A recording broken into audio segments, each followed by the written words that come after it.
What another one?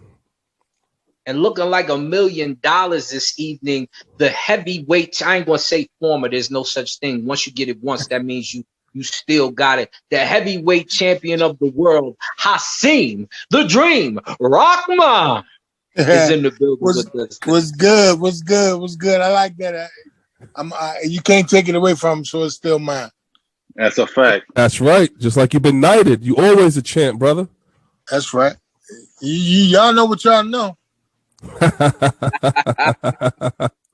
So, Hasim is going to join us for most of the cast this evening. Yes. And we got a lot of stuff to talk about, fellas. Where should we start? Should we start with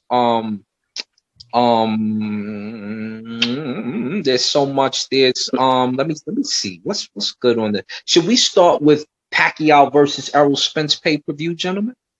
Yeah, why not? Why not? Yeah, why not? Get it going. Absolutely. So we've got 147-pound king to the throne, Errol Spence, about to face with the legendary Pac-Man Pacquiao. And this is happening. You've already heard from the last show. Pacquiao stated very clearly he thinks that Errol is better than Floyd. He thinks that he's fighting the illest. And some people are posing the question, is Pac-Man the greatest fighter in the game if he beats Errol, which would tie Floyd for 23 champions that he's beat? But before we even get to him, we got to look at the undercard.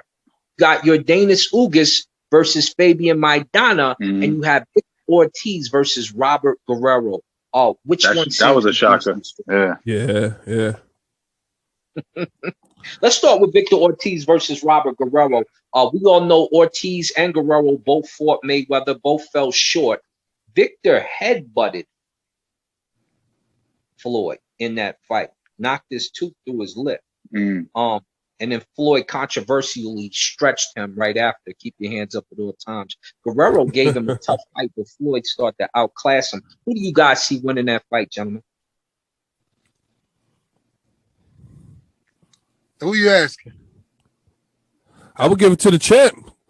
Let the champ express himself. How you feel, champ? I mean, I don't, no disrespect to the fighters on the undercard, but to me, it's a whole lot of exhibitions going on these days, and that right there, in my opinion, should be on the Legends Tour on the exhibition. That's an exhibition fight to me. So I mean, they could put it on De La Hoya Belfort card or next Tyson card or Floyd and Paul card. That's an exhibition fight to me. That's what I'm talking about. The champ coming with the spice. Get him with that spicy talk. Let me ask you this, Brother Hasim, looking at the way that Ortiz fought, just look at how he fought Andre Berto compared to how Guerrero beat Berto and how Guerrero also fought Floyd.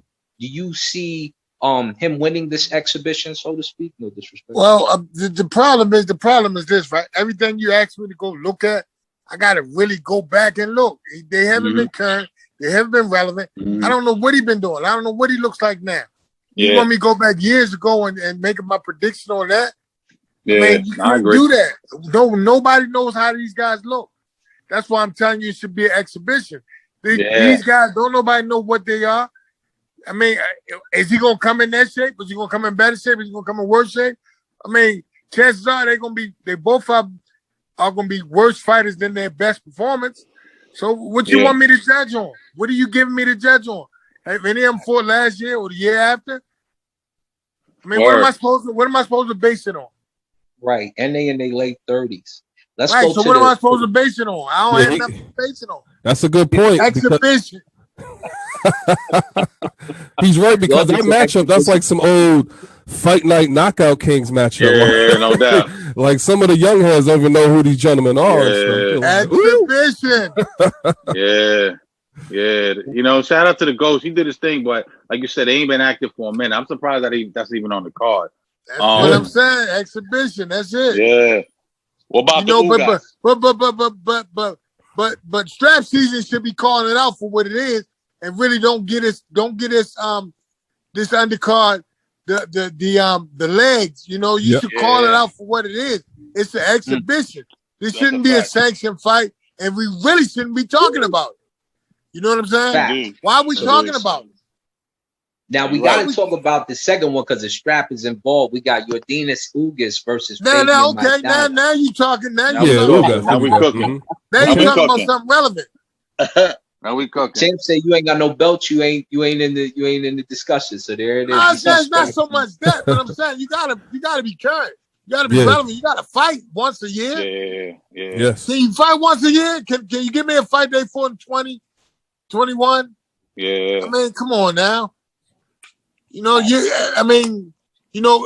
can rest on your laws, but put it in the right perspective. Do what everybody's doing. Do the exhibition thing. Yeah. Yo, Champ, before we started recording, I was telling them I was expecting maybe Keith Thurman to pop up against Ugas. You know what I'm saying? I was telling him because, you know, that would put him in a better position to fight Spence because, you know, that's for a strap, right? Spence wants to be undisputed, so he have to go over there, see Terrence get that strap, and then he could come back and see Keith. Now you got to fight Keith. You know what I'm saying? So I was thinking that was going to happen. You know, what's your thoughts on that, man? You happy with Fahim and Ugas? Yeah. Am I happy with what?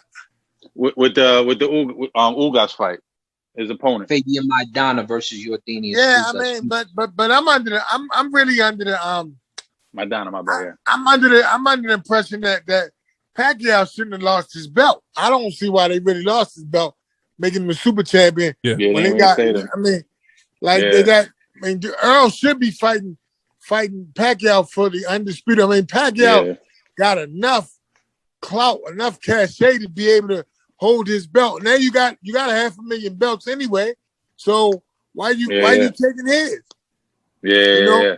I mean, I'm he was surprised they didn't give it champion. back to him too. Word. Yeah, so I mean, so my thing is Pacquiao first and foremost shouldn't have lost his belt. So this belt should be for the WBA belt, you know. But I mean, I think Earl should come back around, circle around, and grab all the belts before he move up in weight, you know. So if Keith was smart, now the tables can turn on Keith because he wouldn't give Earl a shot. Now Earl just giving him his own medicine. You know, but if he got that, if he can wrestle that WBA belt from Ugas, then it's on. When it's on, it's on. He got to go get it. Yeah, he got to go get it. I agree with that. As far as the pack, my bad. As far as the pack, Spence, what do you see? How you see that playing out? I don't really see Pac. I don't give Pac-Man a chance in that fight. I really don't. Agree. Is it just because of the age or what? It's not just because of the age. It's because of the southpaw and southpaw. Earl got a vicious body attack. Nobody really don't attack Pacquiao body like that.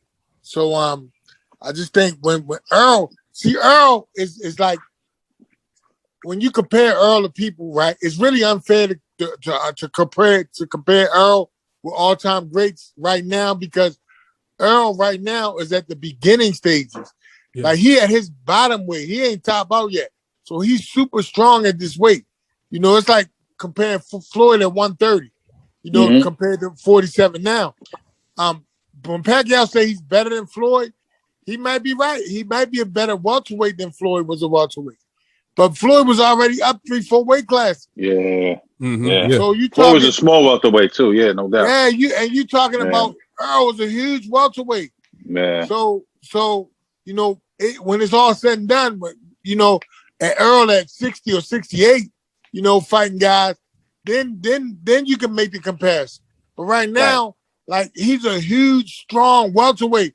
I think Pacquiao might be biting off more than but I'm a firm believer he's biting off more than he can chew. And I wouldn't be surprised if he gets stopped. They forget Floyd started at super featherweight. Right. He came up to 154 and was rocking the likes of Canelo and De La Hoya. So he was a little guy doing all that business. Let me ask you this concerning that card before we hit the next topic. Pacquiao got with what was his name? He He beat Cotto, Margarito. He beat Margarito, which is kind of a similar fighter to Spence, not as good a boxer by any means or stretch of the imagination.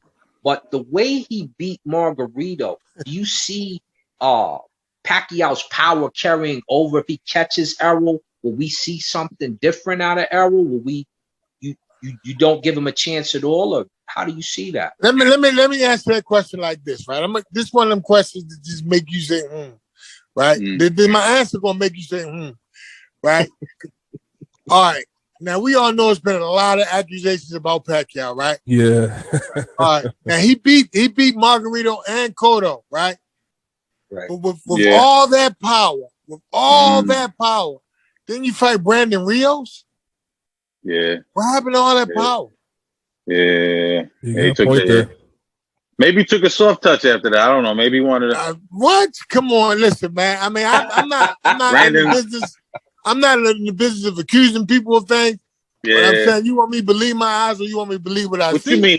You say he was eating that Canelo meat? What you saying? I'm just trying to tell you. He had some of that uncastrated wild boar meat. I'm just trying to tell you that. What you saying, though?